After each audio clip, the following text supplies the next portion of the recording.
Hello, everybody, and welcome back to The Vanishing of Ethan Carter. Now, I know it's kind of unusual that I stop a series and that I come back to it. I mean, it's not been all that unusual. I've done it before. But The Vanishing of Ethan Carter was something that I was, really sort of, enjoying, and I don't know, maybe it was I really didn't, what should I say? I guess it was a combination of a lot of things that sort of led me to not continue it. But I'm willing to come back and pick up where I left off. So if you haven't seen any of the episodes previously, just go ahead and take a look, because it's an interesting game.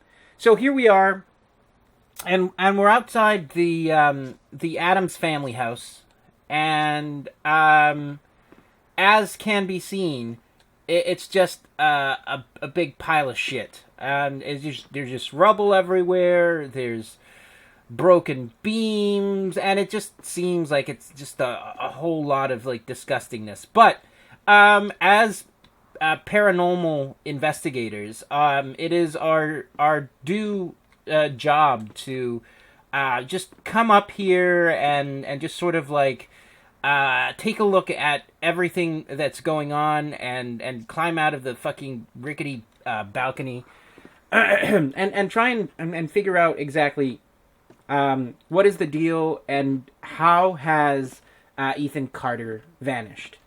And for that, we're actually gonna go ahead and we're gonna read this. Okay, let's look.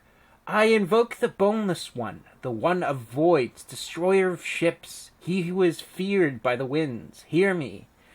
Great Minister Focalor, I wish to make a pact with you to confound my enemies and protect my possessions. Use the doors of confusion to cloud their judgment. Seal their path with falsity and guile, and permit only those who can discern every true interior to pass.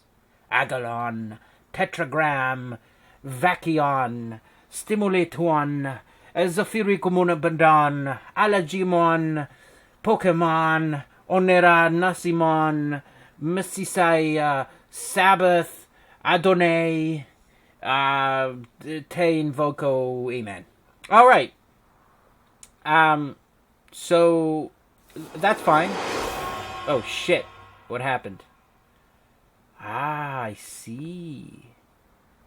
So, okay. So there's this mysterious door, or incantation on the door. Shall we go through? Let's go ahead and do it. Okay. So, there is a shut door and there are stairs that lead us somewhere. And then there swap. Huh.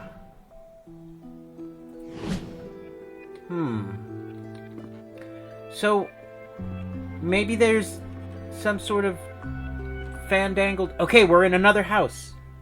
Okay. So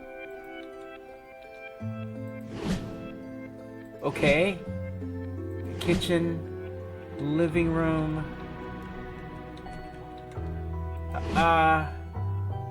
Swap. Okay.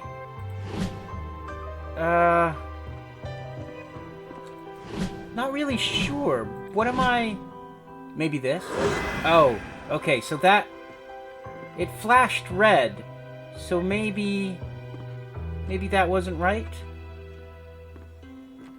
Okay, what about this? Down here? Does this seem right? Maybe. Okay. So that was not right. Where are we? I can't... Oh, shit. Okay. So I think we're back in the original house. Okay? So this obviously leads back to the house, and I think what it is, it's some sort of puzzle. We have to make the incantation for Satan, and then he opens these doors through which we sort of like willingly um, travel through, and we have to get them like in the right order. We have to like pay attention to what's actually going on. I'm not entirely sure, but we're gonna go in the old bigger, creepier house up on the hill, and try and figure out exactly what it is. Boy, I'm telling you, this game, which I believe is on the new Unity engine, is looking really, really nice. We might get a couple of like little lag spikes, of course, because after all, it does take quite a bit to actually play and record at the same time. So my apologies if you see a couple of frames drop. But that's unfortunately that's sort of how the cookie crumbles. Okay, so it doesn't seem like there's a path, not through there at least. So maybe that's the only way to get into this house is by... Oh no, there's a door here. So my theory has been immediately proven wrong.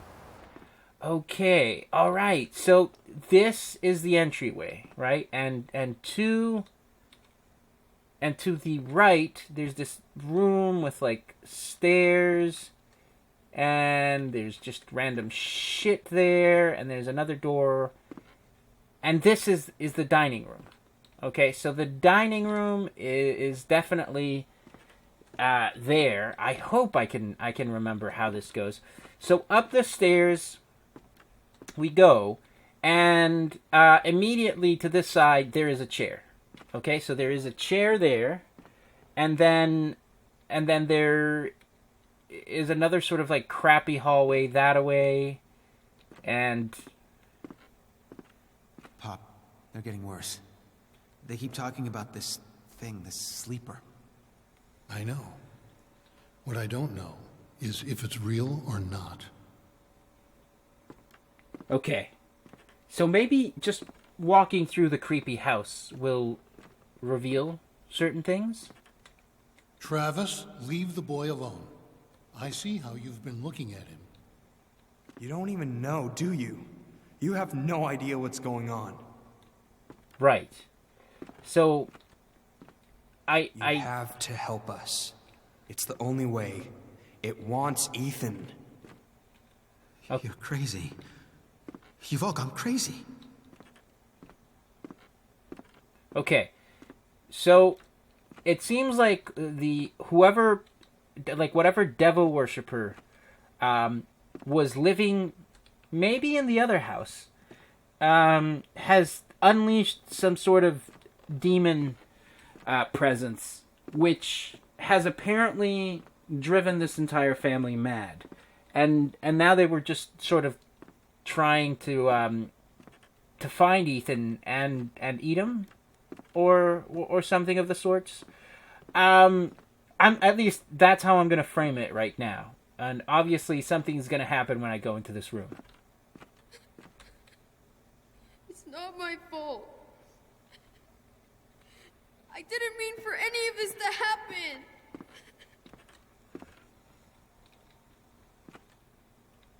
Right.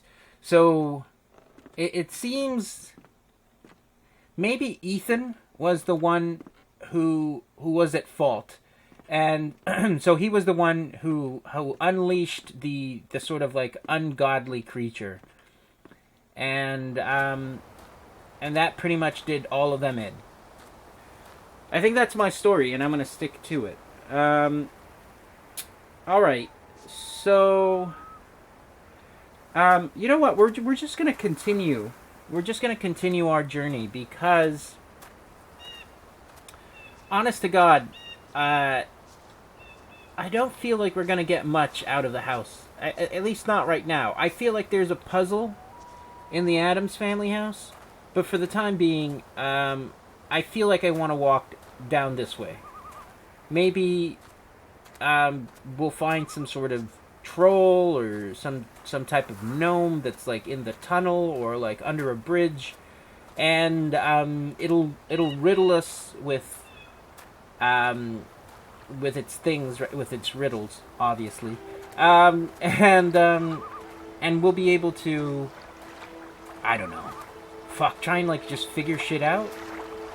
I mean, alternatively, I could just faff around and just sort of like enjoy the scenery, because it is actually quite nice.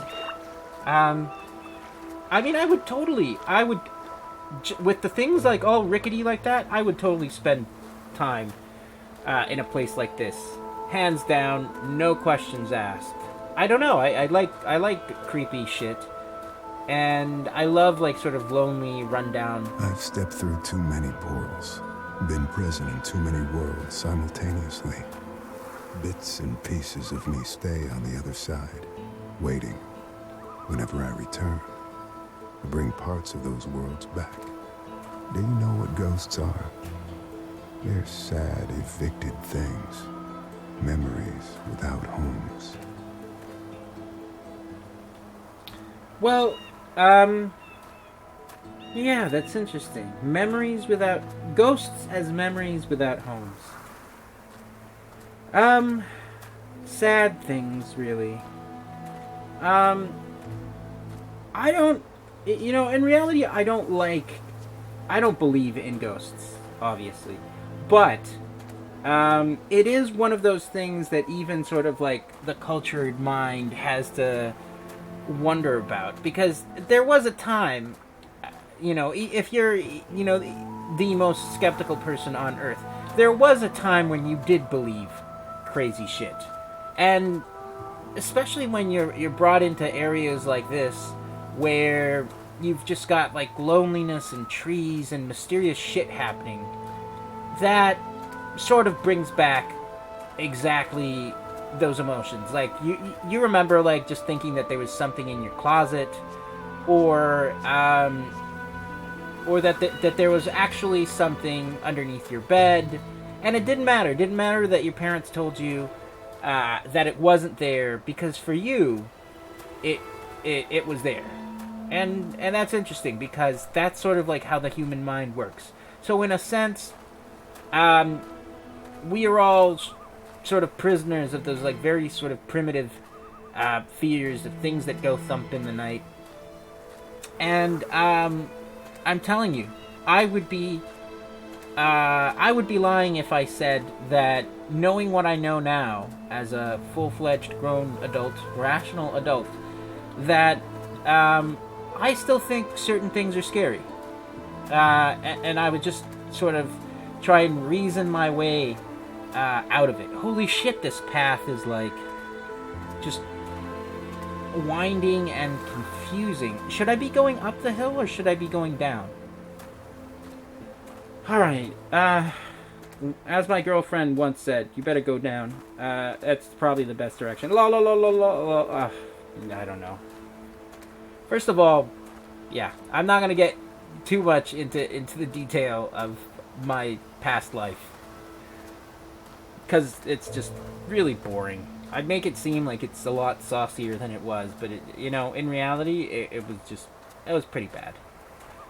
It was pretty bad, I gotta admit. Okay, so what are we...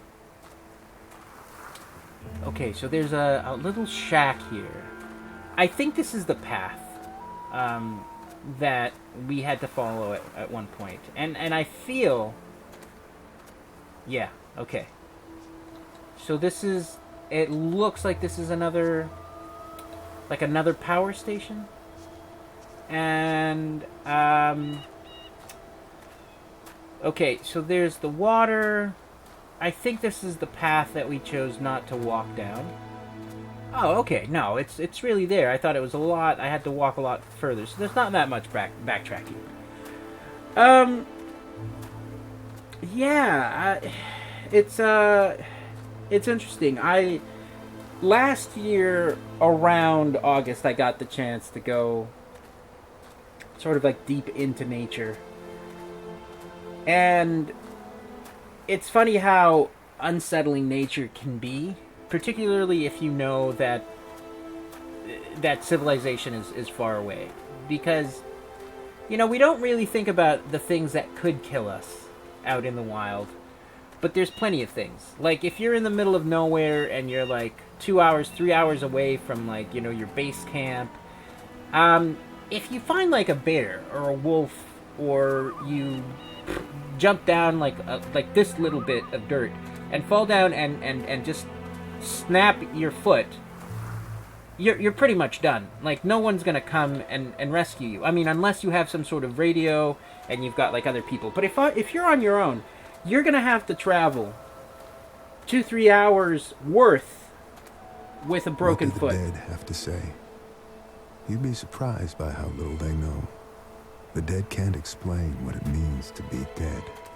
They walk down stairs that disappear beneath their feet, headed for some bright blade of memory they'll never reach.